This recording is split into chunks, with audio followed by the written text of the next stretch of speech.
Please stop scrolling and listen to this. So ICE, the same agency known for separation, racial profiling, domestic terrorism, well, they have offices in Canada, 4 to be exact.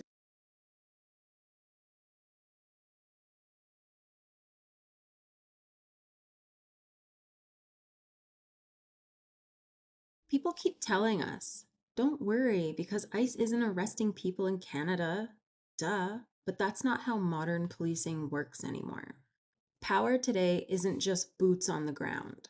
It's data, it's surveillance, and it's information sharing. When a US agency like ICE embeds itself in Canada, they don't need to kick down doors. They gain access into intelligence networks, travel data, financial patterns, and law enforcement systems. That's influence, that's infrastructure, and that's normalization. And normalization is how authoritarian systems grow. Look at how far right Alberta is at this point. That grew in the last 6 years. They tell us, crime doesn't stop at the borders. That's why we're here. But that exact phrase has been used for decades to justify expanded surveillance, weaker privacy protections, and more aggressive enforcement. And this matters even more in Alberta right now than ever. We're already seeing the US-style politics creeping in, the separatist movements, the far-right organizing, the calls for provincial control over policing, growing hostility towards immigrants and unhoused people, and now the growing push to emphasize Canadian citizenship on identification cards.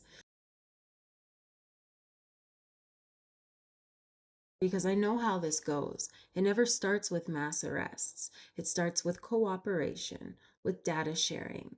Then they expand authority. And I don't know if you've noticed, but Canadians are being treated more aggressively at the US borders lately. And in conclusion, I'm not saying ICE is staging a takeover yet, but I am saying that authoritarian systems don't arrive loudly.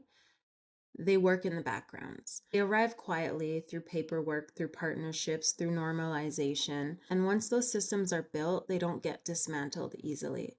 We are still trying to dismantle these systemic racism and pedophilia that is going on across the world. So when you combine a provincial police force, expanded identity-based enforcement, increased surveillance infrastructure, and a US agency like ICE embedded in Canadian systems, you're not just talking about one policy.